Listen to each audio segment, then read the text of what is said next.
explaining some things about Trello and how Love Him Love Them will be using it going forward. Trello is a communication platform that will allow for everyone across the organization to communicate with each other and to store communications and decisions in one place so that everyone will have access to those across the organization. Right here we're on the login screen for Trello. If you log in, we will see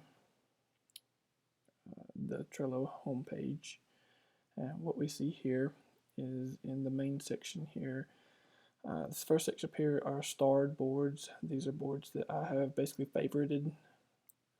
These are going to be the boards that you work on the most often.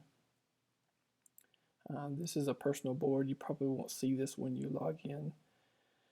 And then this is the Love Him Love Them team boards. These are, I think we have 24 boards that have been created so far. These are all the different committees that have been created for Love Him Love Them. Each board is created to contain communications that regard whatever subject that is. So if we look at any of these, we have the big events booking, donations, grant writing. So your communications that you post will need to be posted in the correct board. And we'll go through some options that you have to pull in the proper people that need to be on those conversations. We'll look at those tools in just a minute. Up here in the top left corner is the boards menu. It's another way of getting to boards, crossing back and forth as you need to. Again, we have starred boards up on top, and then all of the Love Him Love Them boards are down on the bottom here. So you can click on any one of these and it will take you directly to that board. This is the social media board. We have a little bit of activity that's been set up here. Once all the boards are set up, the basic setup will be to have a to-do list, an in-progress list, and a done list. And the thinking across this is that anything that's decided that needs to be done will be listed in the to-do list. As we start to work on that, it will move into the in-progress list, which you can literally take these and drag them across the list as they move through progress. You do have the ability to add list as you need to, so custom list. One example of that is here in the video and photography board. We've been discussing a list of videos that need to be completed, so I've created a specific list for those, and then I also have the to-do, in progress, and done list as well. Looking at some navigation, once you're in the boards, one important aspect will be the cards that you'll be working on. Those are basically individual tasks. But any cards that you are assigned to, you can come up here to where your name is. That's going to have your settings, your profile, things like that. But this card section is going to be invaluable once lots of cards get in here. You can come in here and it will show you all the cards that you have been assigned to. So you can see I've got quite a few in here that have already been assigned to me, that I'm part of those conversations. So that's basically a quick glance of all the cards and all the conversations that you are involved in.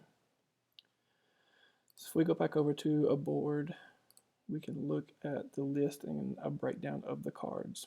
So as you have a task that you need to complete, that you need to enter in, you would come to your list and you can add a card at the bottom of the list.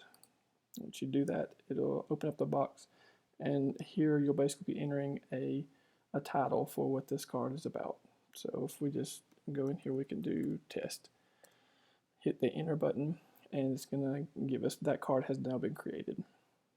You have the edit pencil icon right here. You can hit that, and it gives you a quick menu of there are labels that can be put in here.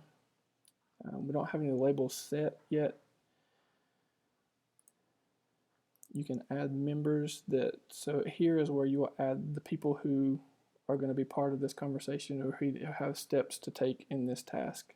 So if I would probably want to assign myself to this, and anyone else who will say if David Gunner might be in this conversation as well. So you can assign them and save.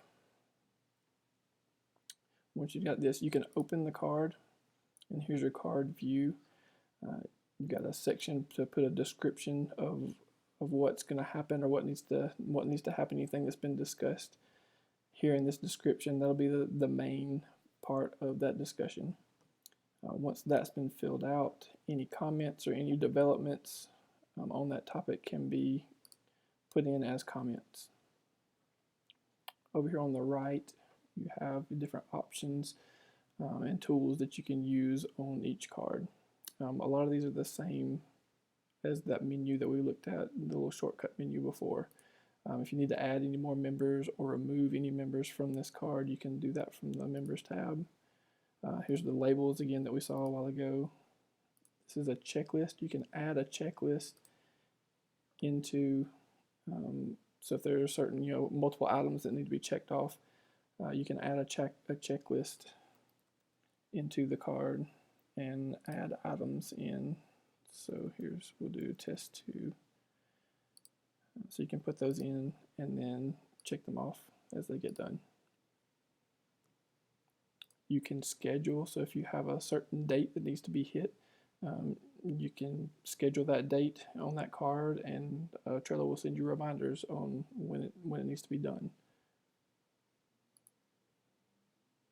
And then you have the ability to attach files. So if you have a Word document or something you've been working on, if you have a picture, anything like that, you can attach that to the card that can be referenced by anybody that needs to see it. And we do have, you can upload that from your computer. We also have Dropbox integration, Google Drive integration. So that's pretty neat. Now on the right hand side, we have the actions. So from this card, you have the ability to move this card, so you can move it to a totally different board if you need to, or within your board, like we're saying, as you move through progress. We're in progress right now. We could, if this was completed, we could move that to the done list. And you can even, if you have multiple cards within your list, you can do the position and rank your priority of the tasks that need to be done within this as well. You can copy a card if you need to. You can subscribe to a card, and so that will send you notifications for any developments or any new posts that are added to that card. And archive is basically, it doesn't delete the card, but it will remove it from the board so it's not seen. It can still be accessed, but that's basically, if it's something that's been done, you need to clean out things on your board, you would come in and archive those cards.